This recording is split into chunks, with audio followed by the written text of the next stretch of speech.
کہ اس نے تیری نسل کو سنبھالنا ہے۔ اگر یہ ساس کے بھی سنیں، سسر کے بھی سنیں، نندوں کے بھی سنیں، دیور کے بھی سنیں، پھر تیرے بھی سنیں، تو یہ تو پاگل ہے، یہ بچے کہاں سے پالے گی؟ یہ تو دن کو روئے گی کہ سس ہے آکھے، رات کو روئے گی سو رہے آکھے، اگلے دن آکھے گی میں نے تو تیری بہن ہے آکھے ہے۔ تو اس کو تو بچے پالنے کا وقت نہیں۔ ہماری نسل کیوں برباد ہو گئی؟ کہ ماؤں نے اپنی ڈیوٹی چھوڑ دی ہے۔ 3 سال کا بچہ اسکول میں ڈال رہے ہیں،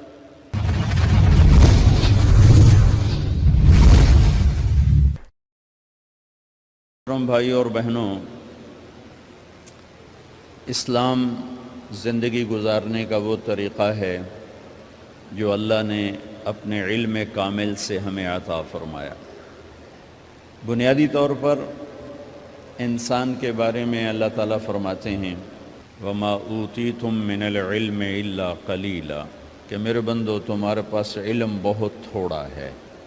جو جس لائن میں جہاں پر بھی ہے تو یہ آیت اس کے اوپر آتی ہے، تھوڑا علم ہے۔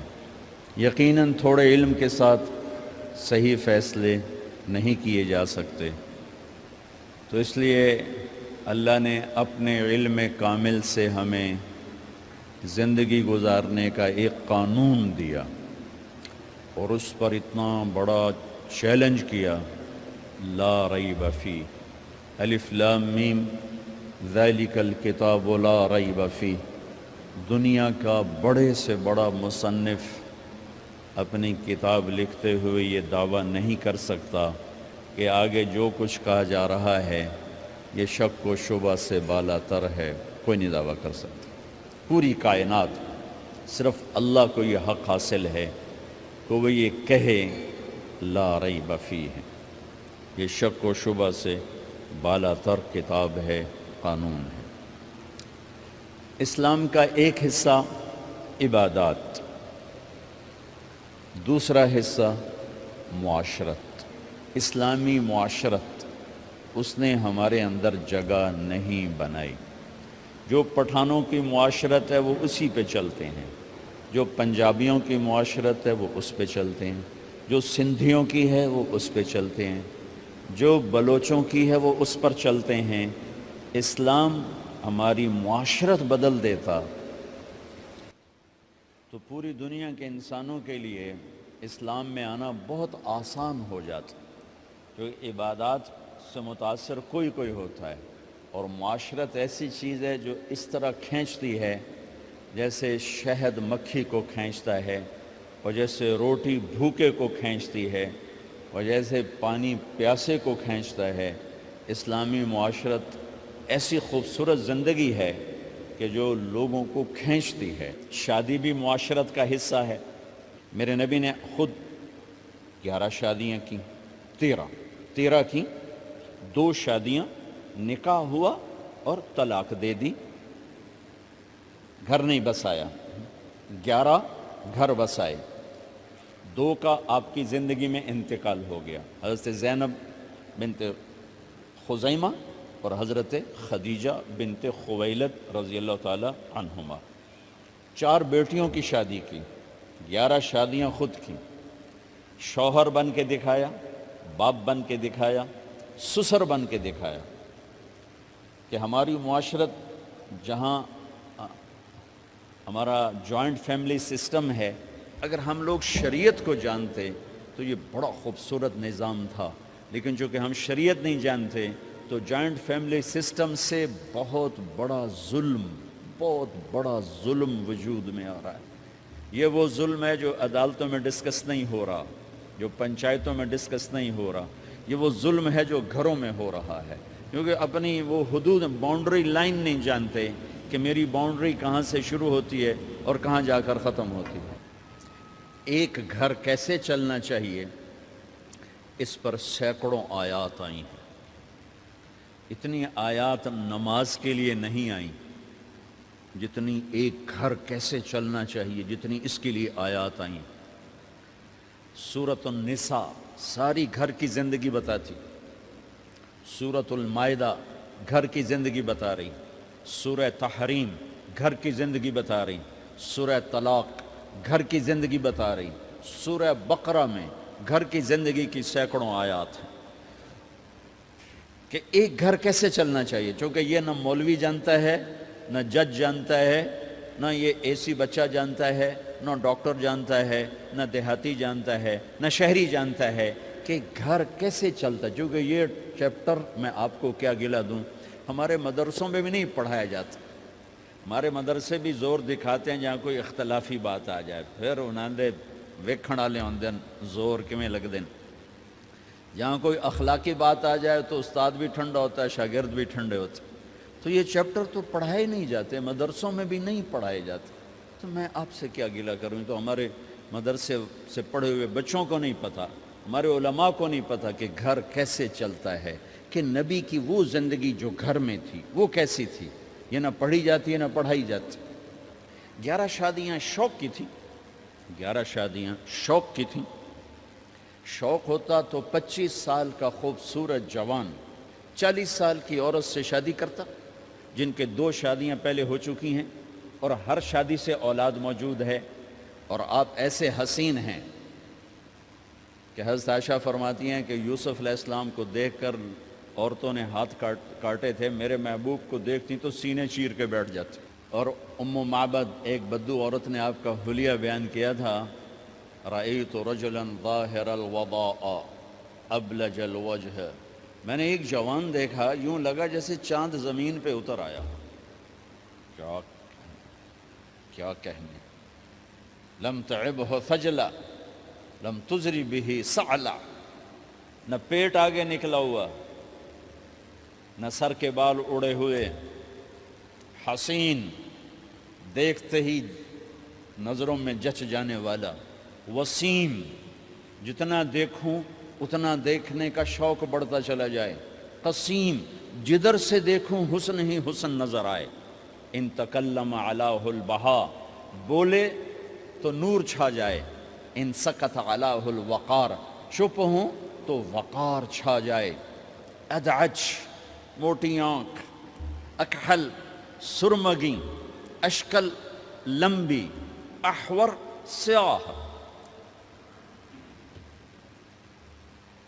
اہدب پلکیں دراز، فی عینیہ دعج، آنکھوں میں ایک کشش، فی صوتہ سحل، آواز میں جادو، فی عنقہ سطع، گردن سراہی دار، فی لحیتہ کفافہ، داڑھی بڑی خوبصورت، سہل الخدین، گال بڑے خوبصورت، نہ پچکے نہ ابھرے، ولیع الفم، ہونٹ جیسے گلاب کی پنکھڑی، براق الثنایا، دانت ایسے تھے مسکراتے تھے تو دانتوں سے نور نکلتا دکھائی دیتا تھا.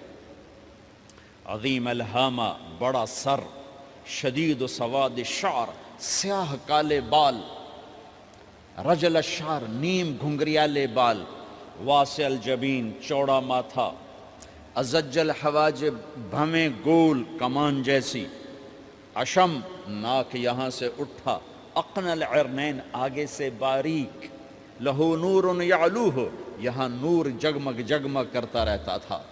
ان انفرقت عقیقت و فرق و الا فلا، جب کبھی مانگ نکالتے، کبھی نکالتے تھے کبھی نہیں نکالتے تھے، جب کبھی مانگ نکالتے اور پگڑی شریف اتارتے، ٹوپی اتارتے تو مانگ سے نور نکلتا نظر آتا تھا. ایسے جوان کو لڑکی نہیں ملے گی، ایسا حسن و جمال. اما عائشہ رضی اللہ عنہ وہ سی رہی تھیں کرتا سی رہی تھیں کپڑا، تو سوئی گر گئی تو کمرے میں اتنی روشنی نہیں تو اس کے یوں کر رہی تھی. اتنے میں میرے نبی اندر آئے تو آپ کے چہرے کے نور سے سوئی چمکنے لگی. ایسا حسن و جمال. اور 40 سال کی عورت سے شادی ہو رہی اور 25 سال ان کے ساتھ گزار دیے، 50 برس کے ہو گئے. 50 سال کے بعد 10 شادیاں، جبکہ شوق اور خواہش ختم ہوتی چلی آ رہی ہوتی ہے. میرے نبی نے کہا ما زوجت وما تزوجت الا بوحی من السماء نزل به جبرائیل. فرمایا لوگوں، میں نے جہاں شادی کی، میں نے جہاں بیٹی دی، پہلے آسمان سے وحی آئی پھر میں نے قدم اٹھایا. پھر فرمایا میں نے جہاں شادی کی، میں نے جہاں بیٹی دی، آسمان سے بشارت آئی کہ سب جنتی ہیں، سب جنتی. یہ شوق کی شادیاں نہیں تھیں، یہ امت کو سکھانے کے لیے معاشرت کہ احکام بارش کی قطروں کی طرح ہیں۔ نماز، روزہ، حج، زکوٰۃ کے احکام مختصر، 5 وقت نماز پھر چھٹی، سال میں 1 دفعہ زکوٰۃ پھر چھٹی، زندگی میں 1 دفعہ حج پھر چھٹی۔ لیکن 24 گھنٹے میرے ساتھ کوئی لگا ہوا ہے، میں کسی کے ساتھ لگا ہوا ہے۔ میرا کبھی روپ باپ کا ہے، کبھی خامد کا ہے، کبھی بھائی کا ہے، کبھی بیٹے کا ہے، کبھی سسر کا ہے، کبھی چاچے کا ہے، کبھی مخالف کا ہے، کبھی مسجد میں ہے، کبھی دکان پر ہے، کبھی جج کی کرسی ہے، کبھی اے سی کی کرسی ہے، کبھی قائد ہے، کبھی ماتحت ہے، کبھی افسر ہے، کبھی چپڑاسی ہے۔ میرے تو لاکھوں روپ ہیں، ہر روپ میں میرا اللہ کیا چاہتا ہے؟ بارش کے قطروں کی طرح احکام ہیں ہماری طرف۔ اس میں سے ایک یہ مجلس ہے شادی کی، کہ ایک لڑکا اور لڑکی کیسے زندگی گزارے یہ سمجھانے کے لیے، خامد اور بیوی کیسے زندگی گزاریں یہ سمجھانے کے لیے میرے نبی نے 11 شادیاں کی، اور اپنی عرب کی معاشرت کو توڑ کر اپنی معاشرت ان پر نافذ فرمائی اور اپنی خوبصورت زندگی ان تک پہنچائی۔ عرب میں عورت کو ذلیل سمجھا جاتا تھا، اب بھی کوئی خاص عزت کوئی نہیں ہے، تو میرے نبی نے فرمایا خیرکم خیرکم لأہلِ، سب سے بہترین مسلمان وہ ہے جو بیوی سے اچھا سلوک کرتا ہو۔ وما انا خیر لأہلی، اور تم سب میں میرا سلوک اپنی بیویوں کے ساتھ سب سے اچھا ہے، سب سے اچھا ہے۔ آپ مجلس میں تشریف فرما ہیں، تنہا نہیں بیٹھے ہوئے، لوگ بیٹھے ہوئے ہیں۔ ایک صحابی پوچھتے ہیں یا رسول اللہ آپ کو سب سے زیادہ کس سے محبت؟ آپ کو سب سے زیادہ کس سے محبت؟ سبحان اللہ، کیا زندگی سمجھائی ہے میرے نبی نے۔ بھائیو کچھ سیرت پڑھا کرو اللہ کے واسطے، صرف اخبار دے مگر ہی نہ لگے رہا کرو، میرے نبی کی زندگی کچھ پڑھا کرو، صحابہ کی زندگی پڑھا کرو، صحابیات کی زندگی پڑھا کرو۔ میرے نبی سے مسجد میں الگ نہیں، اکیلے نہیں، مسجد میں لوگوں کے سامنے ایک شخص پوچھتے ہیں یا رسول اللہ آپ کو سب سے زیادہ کس سے محبت ہے؟ آپ نے کہا عائشہ سے۔ ہمارے ماحول میں کوئی یہ کہہ سکتا ہے مجھے اپنی بیوی سے سب سے زیادہ پیار ہے؟ اس سے ویلے انہا فتوہ لا بے ران مرید آ گیا ہی نہیں، آئے ویکھو بھائی زان مرید آ گیا جے۔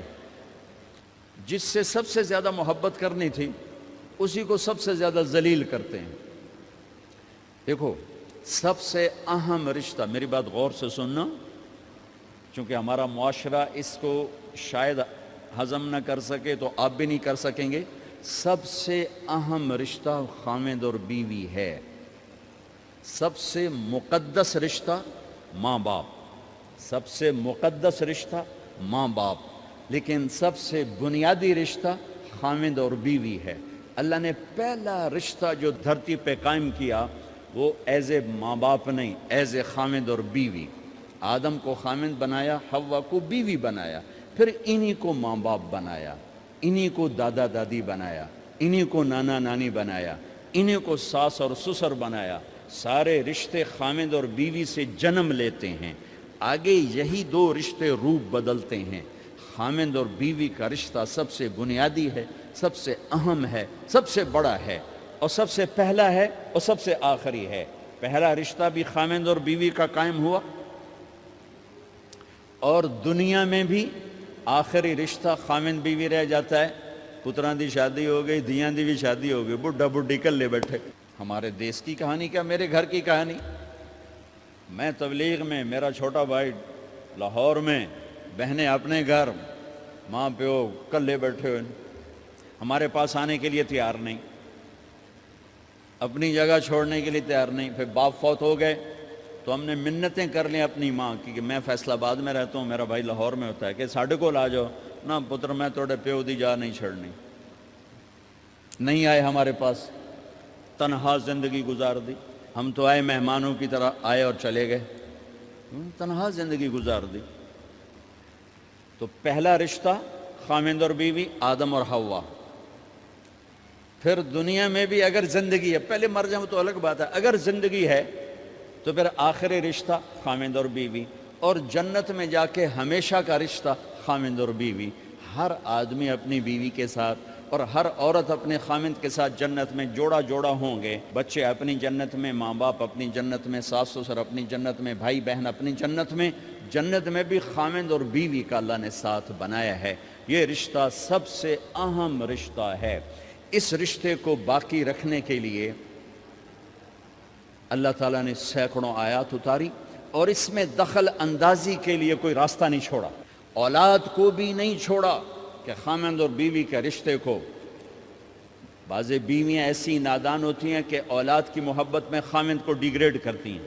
بعض خامند ایسے نادان ہوتے ہیں اپنے ماں باپ کے احترام میں بیوی کو ذلیل کرتے ہیں. اپنے بہن بھائیوں کی سن سن کر اپنی بیوی کو مارتے پیٹتے ذلیل کرتے ہیں. یہ ہر گھر کی کہانی ہے. ان دونوں سے میرے اللہ نے روکا ہے. خامند اپنی بیوی کو سب سے زیادہ عزت دے، بیوی اپنے خامند کو سب سے زیادہ عزت دے. حقوق میں سب سے بڑا حق اب خامند اور بیوی کا ایک دوسرے کے ساتھ جوڑا گیا ہے کہ ان سے نسل چلنی ہے، ان سے نسل چلنی ہے. آپ حیران ہوں گے، بیوی کے ذمہ خامند کی روٹی پکانا شریعت نے نہیں لگایا، تو خامند کے ماں پیو کی روٹی کیسے ذمہ ہوگی؟ خامند کے بہن بھائیوں کی روٹی کیسے ذمہ ہوگی؟ کتنی بہنوں نے گھر اجاڑ دیے بھائیوں کے، کتنے ساس سسر نے اپنے بیٹے کے گھر اجاڑ دیے. یہ چاروں طرف پھیلی ہوئی کہانیاں بتا رہا ہوں، کوئی خواب نہیں سنا رہا ہوں، کوئی باہر کی زندگی نہیں بتا رہا ہوں کہ جوائنٹ فیملی سسٹم بہت اچھا ہے اگر شریعت کا پتہ ہو، اور بہت برا ہے اگر شریعت کا پتہ نہ ہو. چڑا چڑی بھی اکٹھے ہوتے ہیں تو گھونسلہ الگ بناتے ہیں کہ ساس سورا کے دائیں سرتے نہ آ پاوے. ہمارے دوست ہیں مار ظفر حراج، میں تو ان کی بات سن کے حیران ہو گیا. کوئی دین کا پتہ کوئی نہیں، شریعت کا پتہ کوئی نہیں، بہت شریف آدمی، ہمارے قریب پڑوسی ذمہ دار ہیں. تو ان کے بیٹے کا نکاح پڑھانے میں کہ جیسے ابھی عزیز کا نکاح پڑھانا، ان کے بیٹے کا نکاح تھا. تو ابھی مہمان نہیں آئے تھے تو ہم ایسے بیٹھے تھے تو مجھ سے کہنے لگے مولانا صاحب میری بیگم میں نے آکھیا کہ گل سن آپ ہن ہنڈ گئے ہیں، ان کر میرے پوتر دا گھر وکھرا بنا.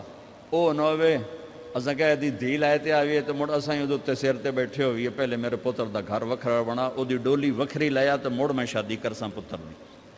چلو وہ تو طاقت رکھتے تھے، انہوں نے الگ گھر بنایا. شریعت نے یہ عورت آنے والی لڑکی کا حق رکھا ہے کہ اگر خامند کے پاس طاقت ہے تو اس کو الگ گھر دے. اگر وہ ڈیمانڈ کرے کہ آپ مجھے الگ گھر لے کر دیں تو یہ ماں باپ کی نافرمانی نہیں، یہ حق تلفی نہیں، اس آنے والی کا حق ہے کہ اس نے تیری نسل کو سنبھالنا ہے.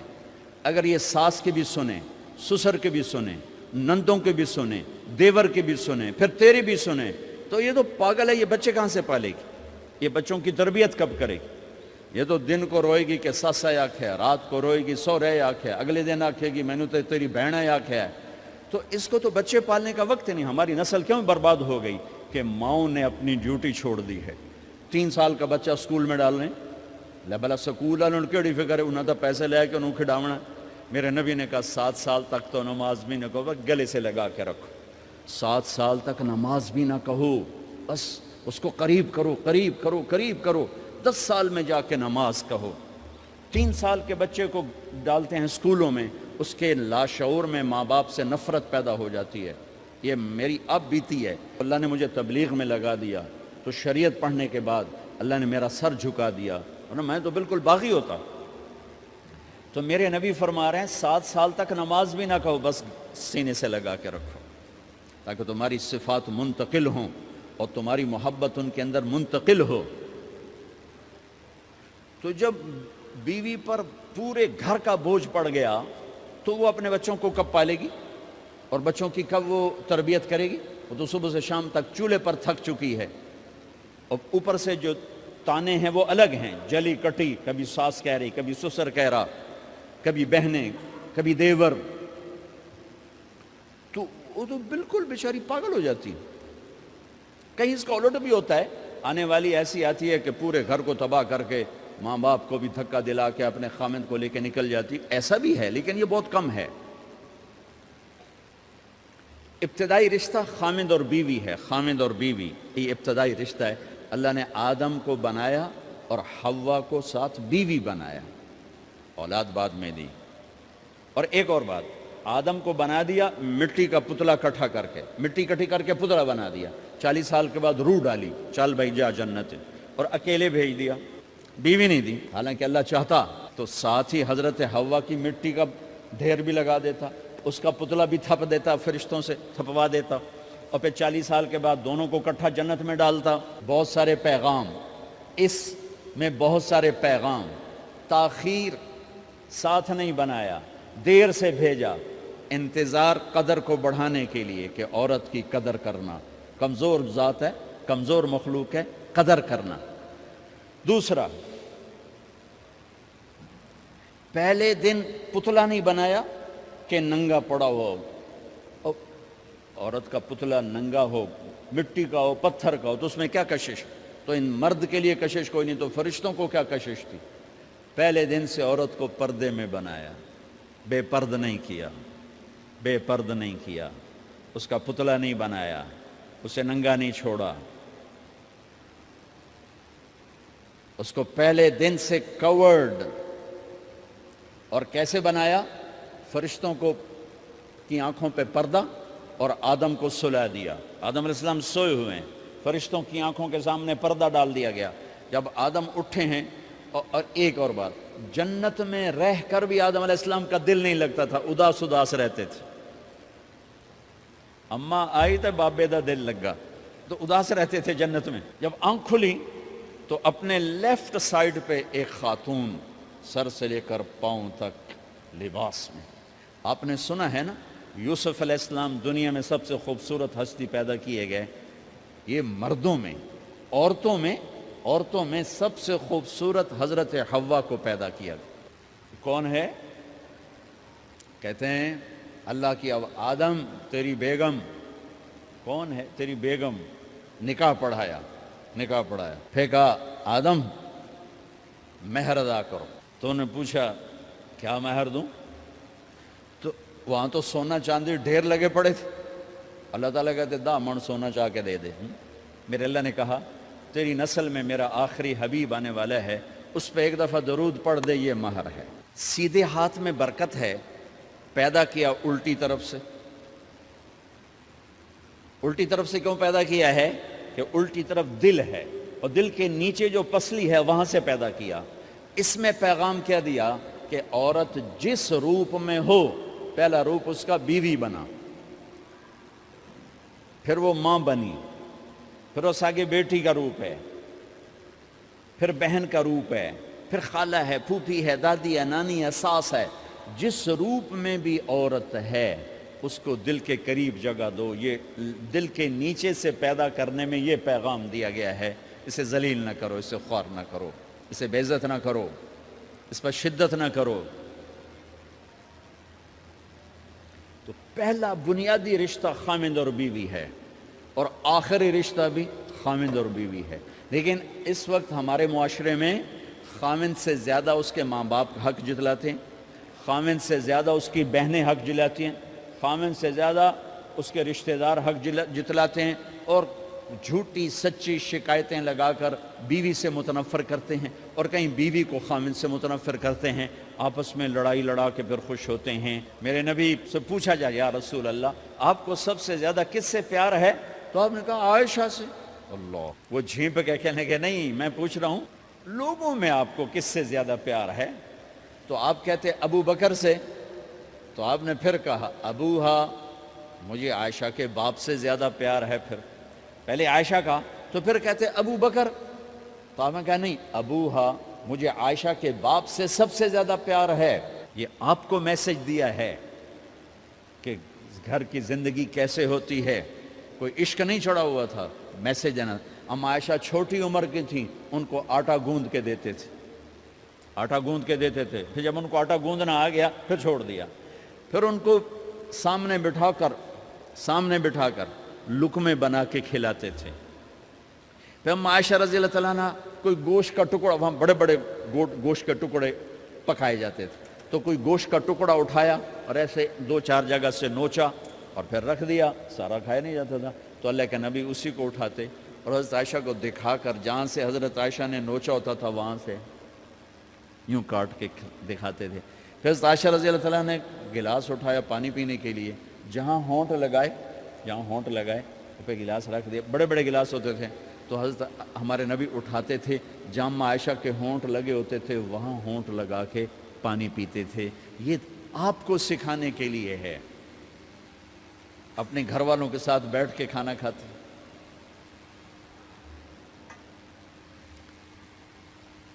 یہ میرے نبی کی معاشرت ہے، یہ میرے نبی کی زندگی۔ گھر میں جھاڑو دیتے، اپنے کپڑے خود دھوتے، کوئی چیزیں بکھری پڑی ہوتی تو بیوی کو نہیں ڈانٹتے، خود اٹھ کے سیٹ کر کے رکھ دیتے۔ گھر والوں کے ساتھ مل کر برتن دھوتے، صفائی کرتے، گھر والوں کے ساتھ مل کر۔ یہ میرے نبی کی ایک خوبصورت زندگی ہے بھائیوں بہنوں، ہم بھلا چکے ہیں۔ بیوی کے لیے خامند کو سب سے بڑا حقدار۔ بعض لڑکیاں ایسی نادانی کرتی ہیں کہ شادی کے بعد بھی اپنے ماں باپ کی آنکھ کو دیکھ کے چلتی ہیں۔ شادی کے بعد سب سے بڑا حق خامند کا ہے، شادی کے بعد سب سے بڑا حق خامند کا ہے۔ ماں باپ پیچھے چلے جاتے ہیں، بہن بھائی پیچھے چلے جاتے ہیں، لیکن یہ نادانیاں بھی دیکھنے کو ملتی ہیں کہ شادی کے بعد بھی ماں باپ اپنی بچی کو اپنے قابو میں رکھنے کی ترتیبیں سوچتے ہیں تو وہ بھی اپنی بچی کا گھر برباد کر دیتے ہیں۔ میرے نبی سے پوچھا گیا یا رسول اللہ عورت پر سب سے زیادہ کس کا حق ہے؟ تو آپ نے فرمایا اس کے خامند۔ ایک خاتون ہے، یا رسول اللہ میری شادی ہو رہی ہے تو میرے اوپر میرے خامند کا کیا حق ہے؟ تو آپ نے ارشاد فرمایا تیرے خامند کے جسم پر زخم ہو، زخموں میں پیپ پڑ جائے اور تو اپنی زبان سے چاٹ چاٹ کے زخم صاف کرے تو تو نے اپنے خامند کا حق ادا نہیں کیا۔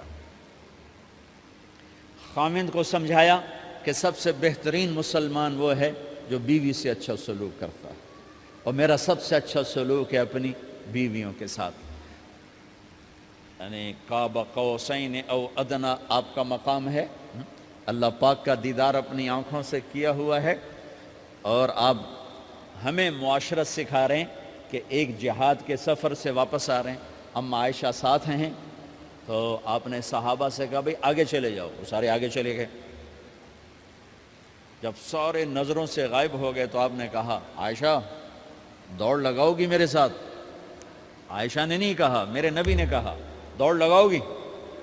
آج کل کا کوئی علامہ بھی یہ نہیں کرے گا۔ عائشہ دوڑ لگاؤ گی میرے ساتھ؟ کہا جی لگاؤں گی۔ تو دوڑ لگائی تو عائشہ فرماتی ہے میں آگے نکل گئی، اللہ کے نبی پیچھے رہ گئے۔ چاہے آپ جان بوجھ کے آستہ ہوئے ہوں ان کی دل جوئی کے لیے۔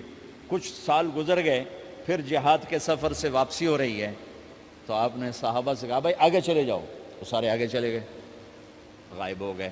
عائشہ دوڑ لگائیں؟ کہا جی لگائیں۔ تو فرمایا کہ ان دنوں میں ذرا موٹی ہو گئی تھی، جب دوڑ لگائی تو اللہ کے نبی آگے نکل گئے۔ تو پھر آپ نے کہا عائشہ ہذہ بتلک، عائشہ اب تیرا میرا حساب برابر ہو گیا، اس دفعہ تو آگے نکل گئی، آج میں آگے نکل گیا۔ یہ میرے نبی کی معاشرت ہے کہ بھری محفل میں کہہ رہے ہیں مجھے عائشہ سے سب سے زیادہ پیار ہے۔ اور عرب میں عیب تھا، جیسے ہمارے ہاں بھی عیب ہے کہ کوئی بھری محفل میں کہ مجھے بیوی سے سب سے زیادہ پیار، کہ تیری ماں کتنے گئی؟ بھائی ماں کا اور خانہ ہے، بیوی کا اور خانہ ہے، ماں کی اور جگہ ہے، بیوی کی اور جگہ ہے۔ تو میں آپ سب سے کہتا ہوں ماں باپ کی وجہ سے بیویوں پہ زیادتی نہ کرو، بیوی کی وجہ سے ماں باپ پہ زیادتی نہ کرو۔ بڑے ہو تو بڑے بنو۔ ہمارے نبی تو آپ سسر بھی ہیں نا، آپ نے 4 بیٹیوں کی شادیاں کی، 2 تو ایک ہی کو دے دی عثمان کو، رقیہ اور ام کلثوم رضی اللہ تعالیٰ عنہما، حضرت عثمان کے نکاح میں، ابو العاص رضی اللہ تعالیٰ عنہ کو زینب، اور سب سے پیاری محبوب بیٹی حضرت علی رضی اللہ تعالیٰ عنہ۔ باقی 3 نکاح بڑے سادہ کیے، حضرت فاطمہ کا نکاح بڑے دھوم دھام سے کیا۔ ان کا رشتہ لے کر صدیق آئے، یا رسول اللہ میں خواہش مند ہوں، آپ چپ رہے۔ پھر حضرت عمر بعد میں گئے، یا رسول اللہ میں خواہش مند ہوں، آپ چپ رہے۔ تو عبد الرحمن بن عوف رضی اللہ تعالیٰ نے حضرت علی سے کہا علی تو جا، تجھے دے دیں گے۔ وہ کہنے کہ میں تو بہت غریب ہوں، مجھے کہاں دیں گے؟ حضرت علی کا ذاتی گھر بھی نہیں تھا، کسی سے ایک کوٹھا مانگ کے اس میں رہ رہے تھے مدینہ میں۔ کہا نہیں تو جا جا۔ تو یہ مسجد میں پہنچے، اللہ کے نبی کو دیکھا تو ایسا روب طاری ہوا کہ بولے ہی کچھ نہیں۔ اللہ کے نبی کو تو پتہ ہے کہ کیا ہے اور کس لیے ہے۔ تو آپ نے کہا علی کیسے آئے؟ چپ۔ کہا لگتا ہے فاطمہ کے رشتے کے لیے آئے ہو؟ کہا جی ہاں۔ تو ہم نے کہا انشاءاللہ، اتنا کہا انشاءاللہ، اور چپ ہو گئے۔ تو حضرت علی چپ کر کے اٹھ کے باہر آ گئے، صحابہ باہر کھڑے ہوئے تھے، تو کہنے لگے یار دیکھا نا، میں تمہیں پہلے ہی کہتا تھا مجھے نہ بھیجو، انکار ہو گیا، بولے ہی کچھ نہیں۔ تو حضرت عبد الرحمن بن عوف کہنے لگے جنہوں نے بھیجا تھا، وہ کچھ تو کہا ہوگا، کہ بس انشاءاللہ کہا تو اللہ کے بندے ہاں ہو گئی، نبی کی انشاءاللہ ہاں ہوتی ہے، یہ ہاں کیوں نہیں کی؟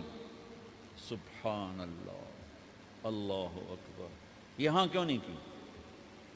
گھر گئے، فاطمہ علی کا رشتہ آیا ہے کر دوں، اس لیے ہاں نہیں کی۔ ہم تو بیٹیوں سے پوچھتے ہی نہیں، عیب سمجھتے ہیں بیٹیوں سے پوچھنا، جی میں گاں نو بن چھڑیا قلعے نال، ایویں اسی دیاں نو بن چھڑنے قلعے نال۔ مجھے ایک اپنی مطلب برادری لیول کے ایک خاتون کا فون آیا کہ مولانا پڑھایا مجھے لاہور میں اچھے کالجوں میں، اور میری منگنی کرتے وقت مجھ سے پوچھا ہی نہیں، اور ایک شرابی سے منگنی کر کے مجھے اطلاع دی اسی تیری منگنی کر چھڑی ہے، فلانی تاریخ نو تیرا نکاح بھی ہونا ہے۔ مجھے آج تک گلہ ہے، پوچھ لیتے، اگر نہیں پوچھا تھا چلو میں انہاں ساڑھے پنجاب وچ کوئی نہیں پوچھ دے، گاں موج دی طرح ٹور چھڑ دین، تو چلو اتنا تو ویکھ لیں دے بھی کم از کم شراب تو نہ پیندا ہویا، ایک شرابی نال میرا نکاح کر چھڑ، ساری زندگی اڈیاں رگڑ رگڑ میری گزر گئی۔ علی جیسا رشتہ آیا ہو تو اوپر سے حکم بھی آ چکا ہو کہ علی کو ہی دینا ہے، تو پھر آپ فاطمہ سے پوچھیں فاطمہ تیرا رشتہ آیا ہے علی کا، کر دوں؟ حضرت فاطمہ نے ہاں کی تو پھر مسجد تشریف لائے۔ یہ آپ کو معاشرت سکھائی جا رہی کہ بیٹیوں سے بھی پوچھو، زندگی انہوں نے گزارنی ہے، تم نے تو نہیں گزارنی۔ بس میری غیرت دا سوال ہے، میں اتنا ہی کرنا نہیں تو بیٹھی رہے۔ میری اپنی فیملی میں اتنی عورتیں بوڑھی ہو کے قبروں میں چلی گئیں، بس اتنا ہی کرنا نہیں کرنا تو بیٹھی رہے، وہ بیٹھی رہ گئیں۔ یہ ظلم و ستم ہے جو تمہاری عدالت میں بھی نہیں آتا، کوئی کیس بھی نہیں ہوتا، لیکن اللہ کی عدالت میں کیس درج ہو چکا ہے کہ میرے نبی نے علی جیسے داماد کے لیے بھی پہلے پوچھا، حالانکہ اوپر سے اشارہ ہو چکا ہے۔ ابھی بتاتا ہوں میں، فاطمہ بیٹی علی کا رشتہ ہے، کر دوں؟ انہوں نے کہا کر دیں، پھر کہا بلاؤ، پھر علی آئے، کہا علی جمع کرو لوگوں کو، مسجد ساری بھر گئی، تو آپ ممبر پر تشریف فرما ہوئے، حضرت علی کو ایسے سامنے بٹھایا، کہا لوگوں مجھے جبریل اللہ کی طرف سے پیغام دینے آئے ہیں کہ میں اپنی بیٹی فاطمہ کا نکاح علی کے ساتھ کر دوں۔ آسمان سے وحی بھی آئی ہو اور پھر بھی پوچھا جائے، یہ میرے نبی کی معاشرت ہے۔ ہم تو پوچھنا عیب سمجھتے اور اسے ذلت سمجھتے ہیں۔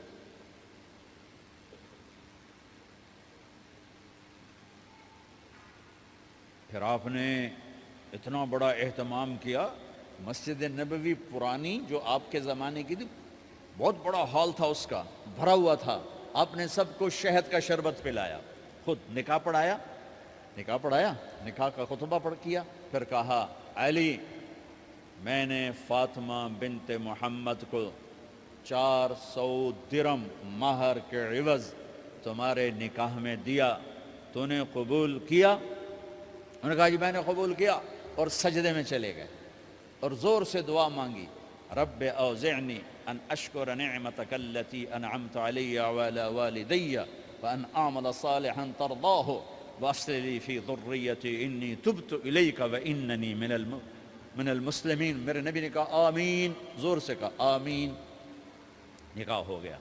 رخصتی ہوئی 6 مہینے بعد، 1 مہینے بعد، 1 سال بعد، 3 روایات ہیں، فوراً 4 روایات، لیکن زیادہ صحیح ہے دیر کے بعد، فوراً نہیں ہوئی، کچھ عرصے کے بعد رخصتی ہوئی۔ حضرت عقیل آپ کے بھائی وہ کہنے لگے علی اب رخصتی ہو جانی چاہیے، تو یہ دونوں مل کر آئے سلمان فارسی کے پاس کہ سلمان بھائی ہماری رخصتی کروا دو۔ سلمان فارسی کا بڑا احترام تھا، انہوں نے جا کر بات کی ام سلمہ رضی اللہ تعالیٰ عنہ سے، ام سلمہ نے بات کی اللہ کے نبی سے، کہا ہاں آ جائے لے جائے، تو علی رضی اللہ تعالیٰ عنہ اپنی اونٹنی لے کر آئے. تو حضرت علی کا گھر وہ کرائے پر گھر تھا ایک کونے پر. تو وہاں اسما بنت امیس اور ام ایمن گئیں اور اس کے فرش کو لیول کیا, فرش میں سرخ مٹی ڈال کے اس کو لیول کیا اور دیواروں کی پوچا پاچی کی اور وہاں کھوٹیاں لگائیں کپڑے ٹانگنے کے لیے. آپ نے حضرت عائشہ, حضرت ام حبیبہ, حضرت ام سلمہ سے فرمایا تمہیں پتہ ہے نا مجھے فاطمہ سے کتنا پیار ہے, اسے دلہن بناؤ. دلہن بنانا بھی سنت ہے, دلہن بناؤ, اسے دلہن بناؤ. تو آپ کو دلہن بنایا گیا. پھر علی رضی اللہ تعالیٰ عنہ تشریف لائے سلمان فارسی اور عقیل کے ساتھ, اونٹنی کو دروازے پر بٹھایا.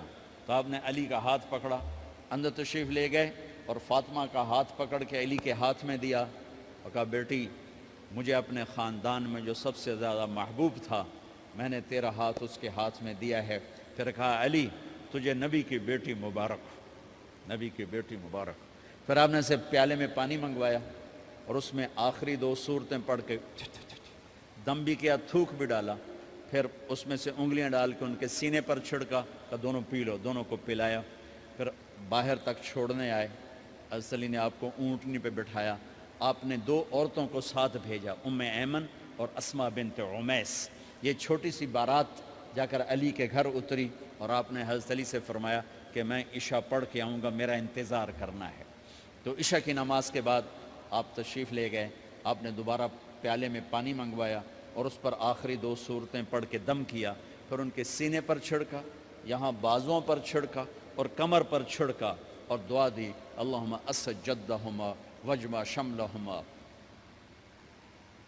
وبارک علیہما واخرج منہما ذریۃ صالحہ. یہ دعا دی آپ نے اس وقت کہ میرے مالک ان کے جمع ہونے میں برکت عطا فرما اور ان کو سعادتیں عطا فرما اور ان کو نیک اولاد عطا فرما. یوں میرے نبی نے اپنی بیٹی کو رخصت فرمایا. اگلے دن آپ نے حضرت علی کو بلا کے فرمایا علی ولیمہ بھی کرنا ہے. کہنے لگے یا رسول اللہ میرے پاس تو کچھ نہیں. تو آپ نے کہا, تو سعد بن ابی وقاص کہنے لگے یا رسول اللہ میرے پاس ایک چھترا کھڑا ہے, چھترا لاؤ. ذبح کیا گیا. آپ نے اس میں چھوارے ڈلوائے, قورمہ بنوایا, قورمہ, اور اپنی طرف سے حضرت علی کو پیسے دیے کہ جاؤ جاؤ چھوارے, گھی, شہد خرید کے لاؤ. تو علی رضی اللہ تعالیٰ نے 5 درہم کے چھوارے خریدے اور 3 درہم کا شہد خریدا اور 1 درہم کا گھی خریدا. 9 درہم تھے ٹوٹل. تو آپ نے کافی سارا آ گیا تو چھواروں کی گٹھلیاں نکلوا کے ان کو پسوایا, پھر شہد اور گھی میں ملایا اور ایک سویٹ ڈش تیار کی اور اس کو حضرت علی کے ولیمے میں آپ نے اپنی طرف سے پیش کیا. تو اس دن تازہ روٹی جو کی پکائی گئی اور دیگ پر میرے نبی خود بیٹھے کھانا کھلانے, تقسیم کرنے خود بیٹھے. اب ایک چھترا ہے, 13-14 کلو گوشت ہے, 15 کلو, تو 50 آدمی کھا لیں گے. آپ نے کہا سارے مدینے کو دعوت ہے, سارے مدینے والے جتنے بھی آئے اور میرے نبی خود دیگ سے نکال کے کھلاتے رہے. سارا مدینہ ولیمہ فاطمہ کا کھا گیا اور دیگ بھری پڑی تھی. تو ولیمے میں تکلف جائز ہے, سادگی بھی جائز ہے. سادگی بھی سنت ہے, تکلف بھی سنت ہے. ہاں جو ہماری خرافات ہیں, فضولیات ہیں, یہ تباہ کن ہیں, ان سے بچنا بڑا ضروری ہے. اور بھائیو کسی کی شادی ہو, اس بچے کی ہو رہی ہے, یہ افسر ہے, ایک ریڑھی والے کی ہو, کسی بھی گھر کی آبادی کا ایک ہی سبب ہے, وہ میٹھا بول ہے, وہ اچھا سلوک ہے. جس کی بیٹی کو لے جا رہے ہو اسے عزت دینا, اور یہ جو جا رہی ہے یہ ان کو اپنا ماں باپ سمجھے, اپنے خامند کے ماں باپ کو اپنے ماں باپ سمجھے. جاتے ہی لکیریں لگانا نہ شروع کر دے, مینوں وکھرا کرتے نوائدے کرتے نوائدے کر. وہ اپنے گھر کا ایک فرد بن کے زندگی گزاریں. جو لے کے جا رہے ہیں ان کے ذمے ہے کہ اس کو بیٹی بنا کے لے جائیں. سسرال جو ہوتے ہیں وہ ہمیشہ عیب دیکھتے ہیں, خوبیاں انہیں نظر ہی نہیں آتی. تو کھٹ بٹ تو ہوتی رہتی ہے, کوئی ایسی بڑی بات نہیں. کھٹ بٹ کو صلح میں بدلو, مزید لڑائی جھگڑا نہ بڑھاؤ. میرے نبی حضرت فاطمہ کے گھر آئے, دیکھا تو آپ اداس بیٹھی. آپ نے کہا فاطمہ بیٹی کیا ہوا؟ کہ میرا اور علی کا جھگڑا ہو گیا. اچھا. خود گئے, بیٹی کے باپ ہو کر دیکھا تو حضرت علی مسجد میں سوئے ہوئے تھے. آپ نے ان کو اٹھایا، کہا یا ابا تراب قم، آپ کو یہ ٹائٹل یہاں ملا، اے ابو تراب. فرمایا کرتے تھے کل کائنات ملتی تو اتنی خوشی نہ ہوتی جتنا اس ٹائٹل کی خوشی ہے. ابو تراب کہنے کا کیا مطلب تھا؟ کہ اظہار محبت کے لیے ایسے ٹائٹل دیے جاتے تھے. تو ابو تراب کہہ کر یہ میسج دیا کہ میاں بیوی کی لڑائی ہوتی رہتی ہے، میں تجھ سے ویسے ہی محبت کرتا ہوں جیسے پہلے کرتا تھا. یہ میسج دیا اس نے. اب حضرت علی کو لائے اٹھا کر اور گھر میں تشریف لائے. نہ علی کی سنی نہ فاطمہ کی سنی. ہاں بھائی علی کی مسئلہ ہے، ہمیں فاطمہ کیا مسئلہ ہے؟ یہ مسئلے سن سن کے بھی زیادہ لڑائی ہو جاتی.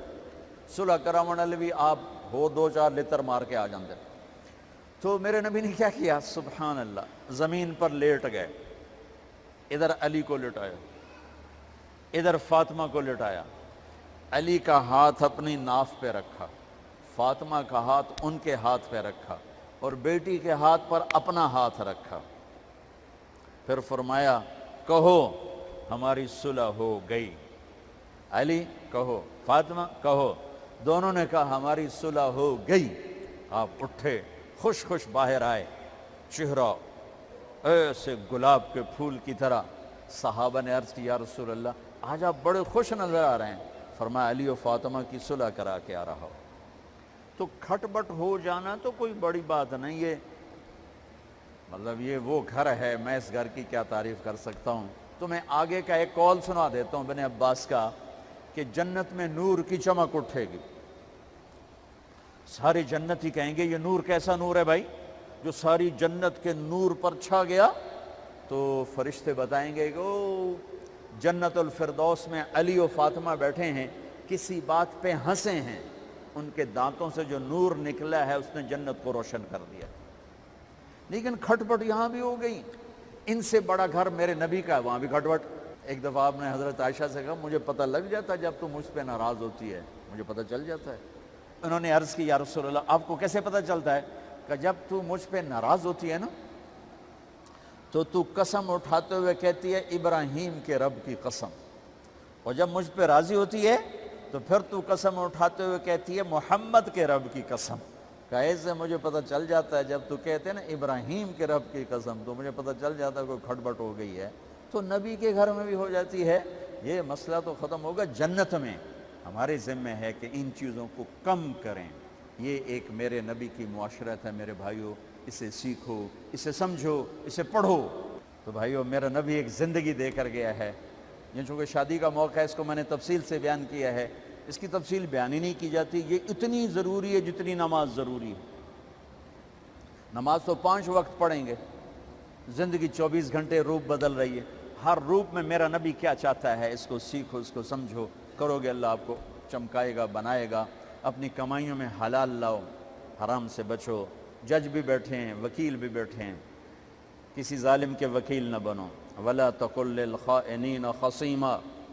آپ کو ایک آیت میں جوڈیشری، جج، مقننہ اور وکلاء کا پیغام اللہ کا سنا دیتا ہوں. اِنَّا أَنزَلْنَا إِلَيْكَ الْكِتَابَ بِالْحَقِّ لِتَحْكُمَ بَيْنَ النَّاسِ بِمَا أَرَاكَ اللَّهُ وَلَا تَقُلْ لِلْخَائِنِينَ خَصِيمًا. مقننہ، قانون ساز.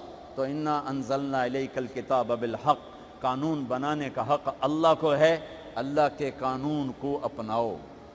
آگے جج حضرات، فَحْكُمْ لِتَحْكُمَ بَيْنَ النَّاسِ بِالْحَقِّ. ججوں کو حکم ہے کہ حق فیصلے کرنا، بک نہ جانا، دب نہ جانا، حق کے فیصلے کرنا. تیسرا وکلاء کو وَلَا تَقُلْ لِلْخَائِنِينَ خَصِيمًا، ظالم بددیانت کی وکالت کے لیے کھڑے نہ ہو جانا ورنہ مارے جاؤ گے، مارے جاؤ گے. وَلَا تَقُلْ لِلْخَائِنِينَ خَصِيمًا، ان کے لیے دلائل قائم نہ کرنا ورنہ ہلاک و برباد ہو جاؤ گے. تو بھائیو یہ نکاح کو ذرا میں نے تفصیل سے بیان کی ہے کہ یہ زندگی ہے جس کو سیکھنا ہے. حلال کماؤ، بچوں کو حلال دو، بیوی کو حلال دو. اللہ کی قسم حرام سے کبھی بہار نہیں آتی اور حلال پہ کبھی خزاں نہیں. حلال کھانا، حلال کھلانا تو تم شاد و آباد رہو گے. اللہ میں عمل کی توفیق بخشے.